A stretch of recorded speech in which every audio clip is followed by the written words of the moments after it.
Hello everyone, कैसे हैं आप लोग। तो फ्रेंड्स, यूपीएचईएससी असिस्टेंट प्रोफेसर जो कि परीक्षा आपकी फरवरी में होने जा रही है, समय काफ़ी कम बचा हुआ है, तो उसी के लिए ये आपका अगला लेक्चर होगा, अगली क्लास होगी। और पिछली क्लास में हमने आप लोगों से जन और पर्यावरण का पूरा सिलेबस डिस्कस किया था। कुछ बहुत ही महत्वपूर्ण प्रश्न और तथ्य भी मैंने आप लोगों से डिस्कस किए थे और जो कि परीक्षा के लिए बहुत ही इंपॉर्टेंट हैं। तो वीडियो को शुरू करते हैं और इसको रिलेट करते हैं प्रीवियस वीडियो से। तो पिछले वीडियो को अगर आपने देखा था तो आपके लिए यहाँ पर एक प्रश्न है। आपको बस ये बताना है कि भारत में इकोलॉजी का फादर यानी कि पारिस्थितिकी का जनक किसे माना जाता है, फादर ऑफ इकोलॉजी। तो ये एक आसान सा प्रश्न है लेकिन बहुत ही इंपॉर्टेंट है। देखो, वैसे तो अगर मैं आपसे पूछूं कि इकोलॉजी के जनक कौन हैं तो आप बहुत आसानी से बता देंगे कि इकोलॉजी के जनक जो हैं वो सर आर्थर टॉन्सले, ये तो आसानी से आप बता देंगे। तो फ्रेंड्स, यहाँ पर फादर ऑफ इकोलॉजी माने जाते हैं टॉन्सले और फादर ऑफ इकोसिस्टम माने जाते हैं अर्नेस्ट हैकल, ठीक है। लेकिन यहाँ पर प्रश्न ये है कि भारत में पारिस्थितिकी यानी कि इकोलॉजी के जनक कौन माने जाते हैं। तो यहाँ पर आपके ऑप्शन है, फटाफट इसका आंसर करिए और हम आगे बढ़ते हैं। तो देखो, अगर हम बात करें यहाँ पर इन्वायरमेंट के बारे में, पर्यावरण के बारे में, तो यहाँ पर आप जानते ही हैं कि दो तरीके की चीज़ें इन्वायरमेंट में, पर्यावरण में, इकोलॉजी में, इकोसिस्टम में शामिल होती हैं। क्या? एक होती है बायोटिक, ठीक है। बायोटिक मतलब आप जानते हैं जैविक होता है, जिसमें जीवन होता है, जैविक। और एक आपका होगा एबायोटिक यानी कि अजैविक, ठीक है। तो ये दोनों चीज़ें आप जानते ही हैं, जिसमें जीवन हो, ये सारी चीज़ें जो हैं वो क्या हैं, ये बायोटिक हो जाएंगी। और जिसमें जीवन नहीं हो यानी कि जैसे कि आपका ये शिला हो गई, मिट्टी हो गई, जल हो गया और सूर्य हो गया, ये सारी चीज़ें एबायोटिक हैं। लेकिन इनका जो एक कॉम्बिनेशन बनता है जीवन के लिए और जिसके बगैर जीवन चल नहीं सकता है, और आपको पता भी है कि बायोटिक और एबायोटिक जो चीज़ें होती हैं, एलिमेंट्स जो होते हैं, वो एक दूसरे पर निर्भर करते हैं जब इकोलॉजी बनती है। तो फ्रेंड्स, यहाँ पर सबसे पहले देखेंगे कि इकोसिस्टम क्या होता है, क्योंकि इकोसिस्टम को समझना बहुत ही ज़रूरी है। और ये जो इकोसिस्टम है, पारिस्थितिकी तंत्र, ये एक बहुत ही महत्वपूर्ण टॉपिक भी है, चैप्टर भी है, तथ्य भी है, जो कि आपको समझना चाहिए। तो इकोसिस्टम यानी कि पारिस्थितिकी तंत्र क्या होता है। तो देखो, जो आपका इकोसिस्टम है ना, इसमें आपकी जो जीवित वस्तुएं हैं, लिविंग ऑर्गेनिज्म, वो भी शामिल होते हैं। इसके अलावा उनका जो फिजिकल एनवायरनमेंट है चारों तरफ मिलकर, और उनके बीच में जो इंट्रैक्शन होता है, कुछ चीज़ें जो कि आप निर्जीव चीज़ों से लेते हैं, कुछ चीज़ें आप सजीवों से लेते हैं, तब जाके आपका जीवन है संभव हो पाता है। जैसे कि आपका जो घर है ये नॉन लिविंग यानी कि एबायोटिक एलिमेंट से बना हुआ है, लेकिन आपका जो भोजन है ये बायोटिक एलिमेंट से बना हुआ है। तो इस प्रकार से एक सिस्टम बनता है जिसके बगैर सर्वाइवल मुश्किल हो जाता है, उसी को कहते हैं यहाँ पर पारिस्थितिकी तंत्र, ठीक है। तो यहाँ पर देखो, जो आपका इकोसिस्टम होता है ना, ये एक स्पेसिफिक एरिया को जो है वो शो करता है। लाइक एज अगर हम बात करें एक तालाब के बारे में, तो तालाब का भी तो एक इकोसिस्टम होता है। कई बार एग्जाम में भी पूछा जाता है कि कौन सी फसल होती है जिसमें इकोसिस्टम बन जाता है। तो धान की जो फसल होती है उसमें एक इकोसिस्टम अपने आप डेवलप हो जाता है, जो कि कुछ दिनों के लिए होता है। उसमें जब पानी सूखता है तो फिर वो इकोसिस्टम वहाँ से समाप्त हो जाता है, ठीक है।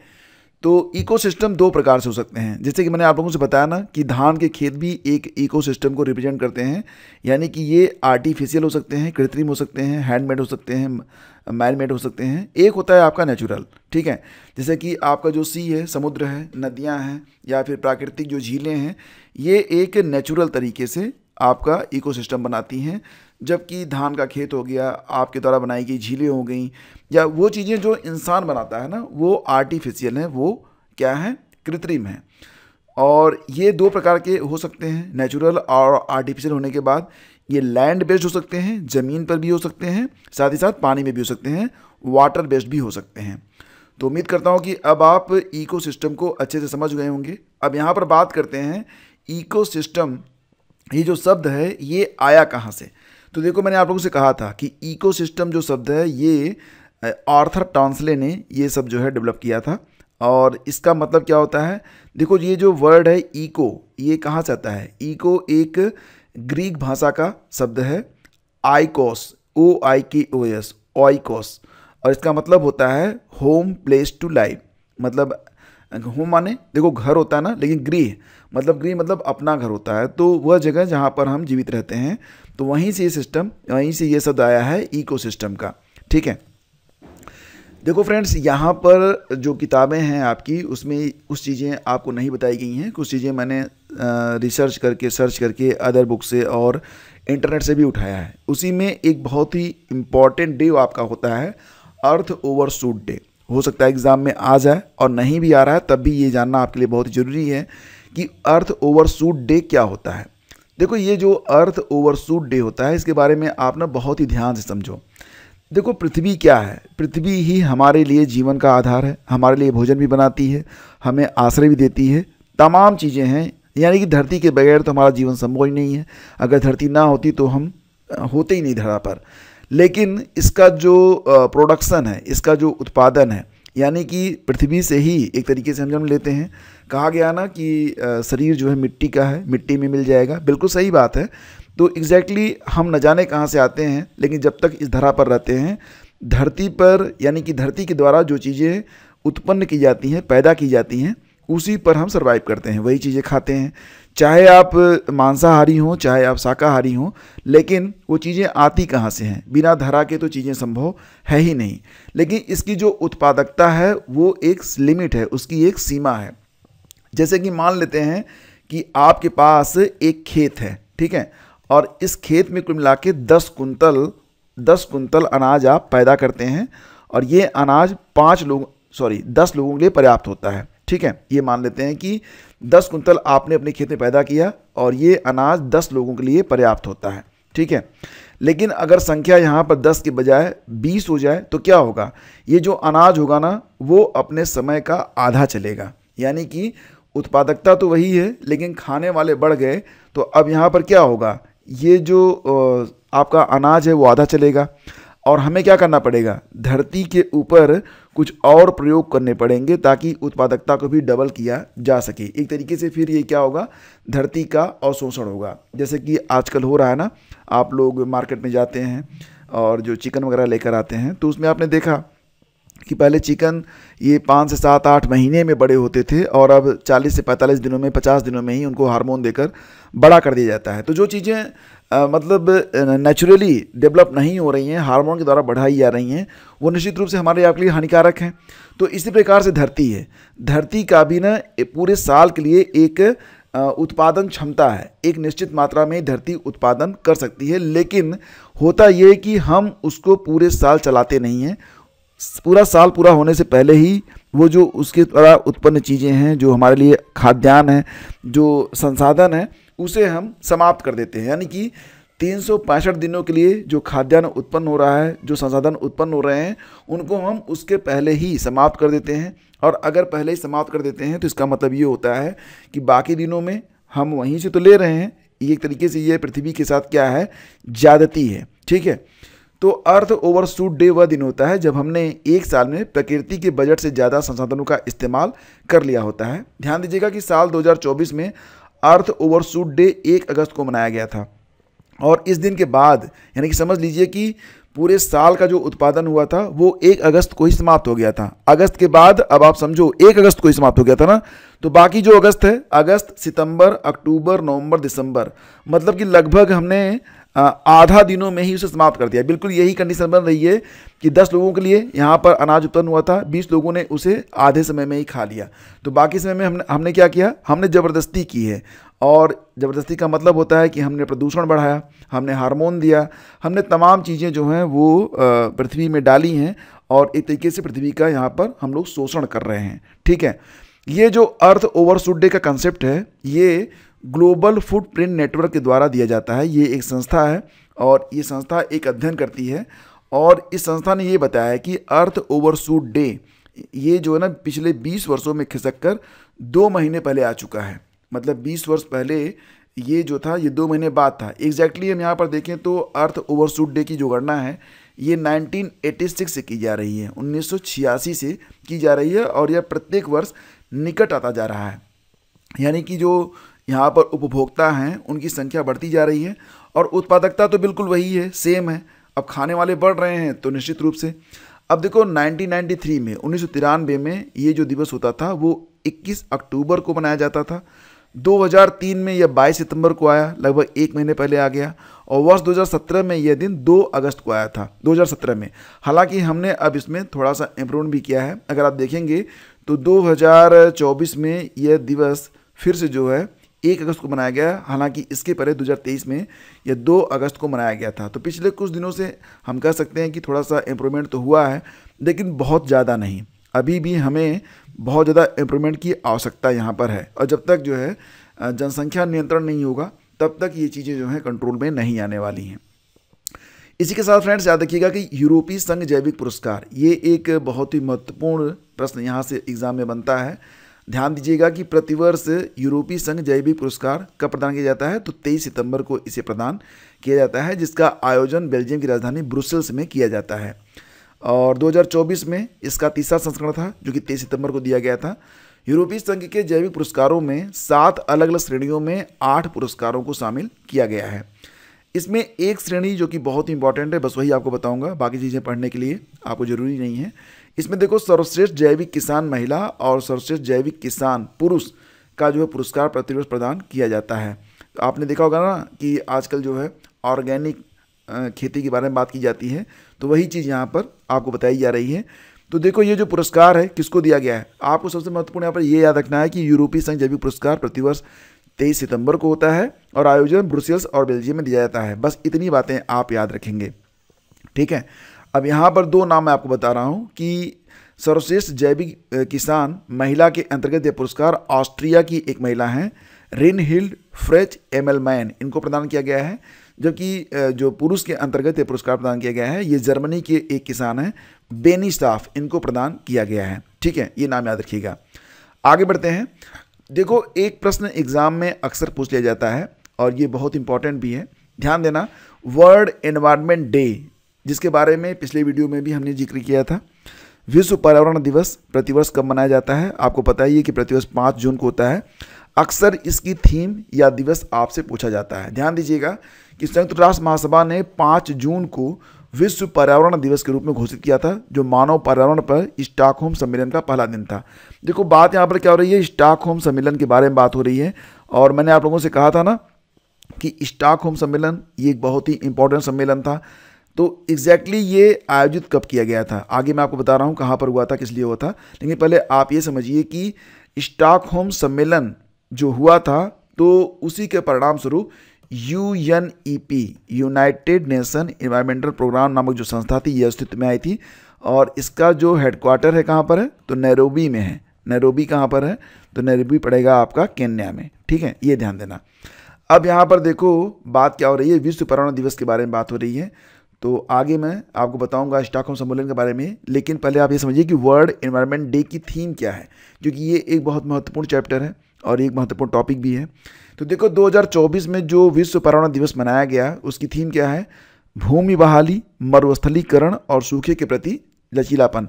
देखो, ये जो मरुस्थलीकरण की बात हो रही है, तो इस पर एक सम्मेलन COP16 का आयोजन भी इसी वर्ष 2024 में किया गया था और उसके पहले विश्व पर्यावरण दिवस मनाया गया था। आप कमेंट करके आप ये बताओ कि ये जो COP16 था मरुस्थलीकरण वाला, इसका आयोजन कहाँ पर किया गया था, फटाफट कमेंट करो। देखो, ये जो आपका विश्व पर्यावरण दिवस है, तो इसका नारा था कि हमारी भूमि हमारा भविष्य, और हम हैं #जनरेशन रेस्टोरेशन।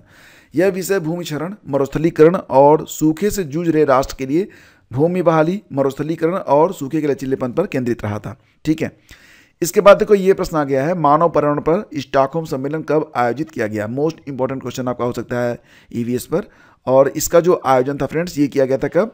देखो, यहाँ पर जो आपके विकल्प है ना, इसमें सही विकल्प है 1972 में इसका आयोजन किया गया था।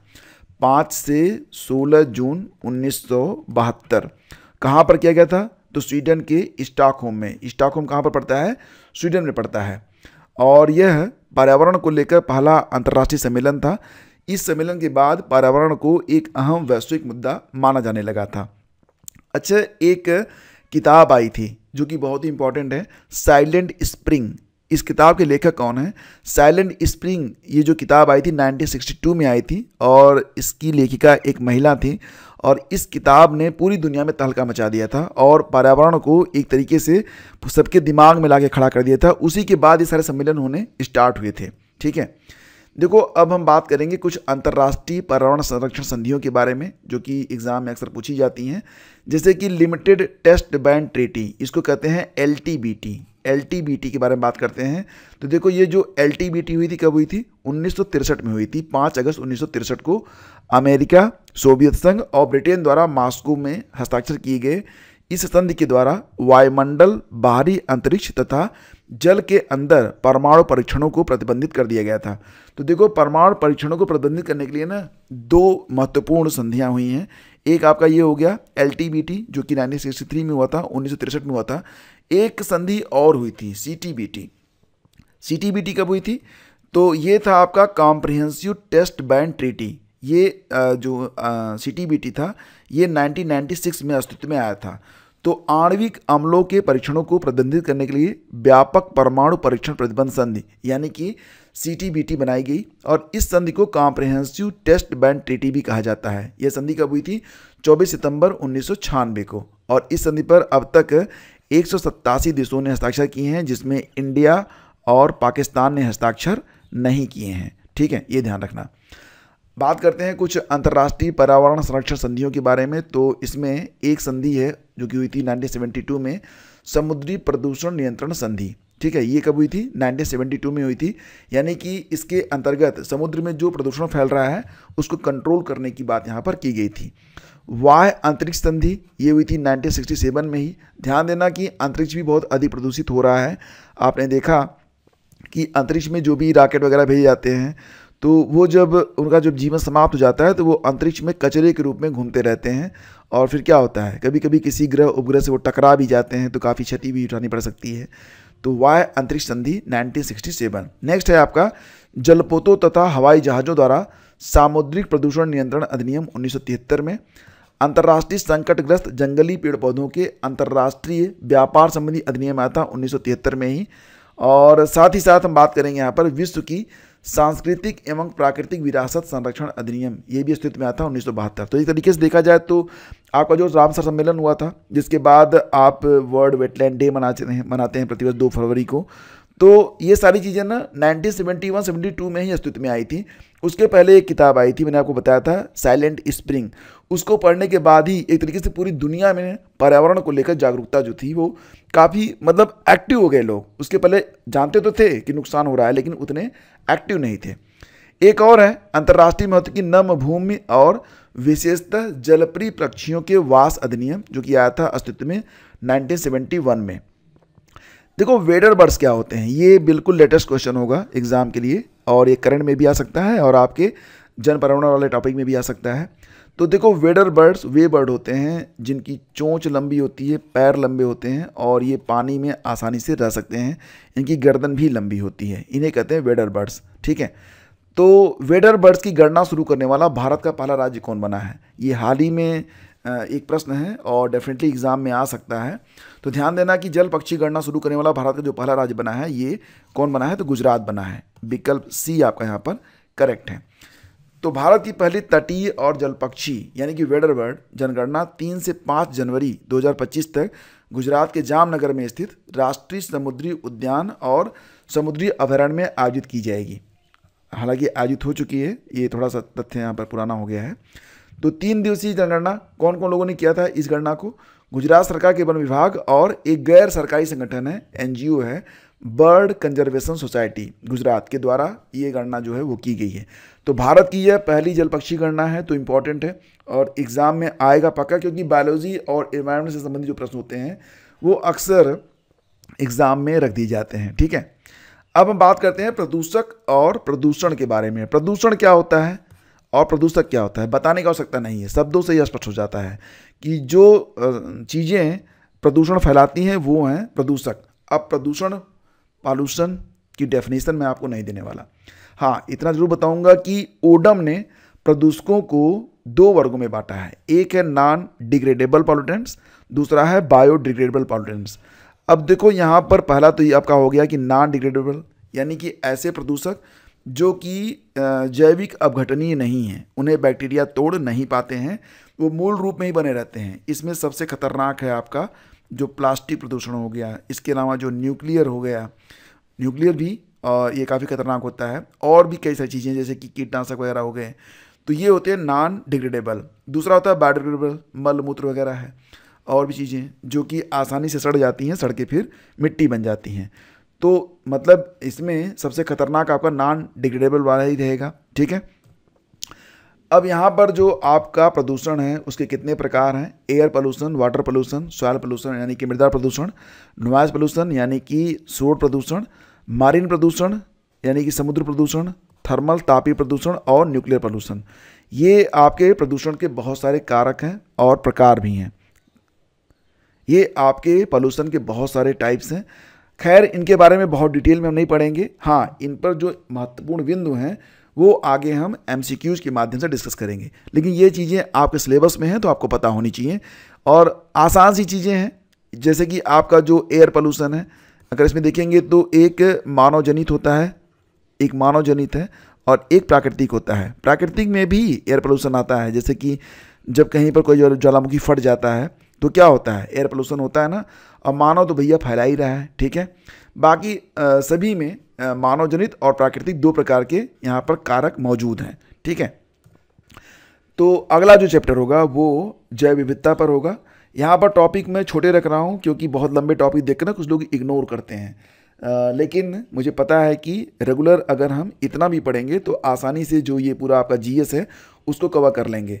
और कोशिश ये होगी कि अब दिन में आपको 2 क्लासेज मिलें, एक थ्योरी की क्लास जैसे कि आपने यहाँ पर देखा, इसके बाद एक टॉपिक आपका रहेगा पूरा MCQs पर।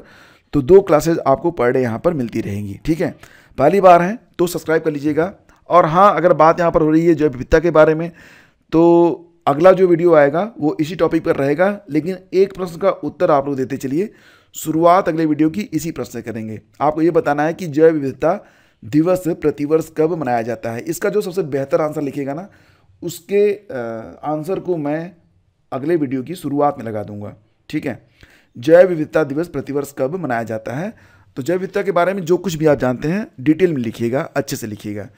Have a great day, keep your study on. Thank you.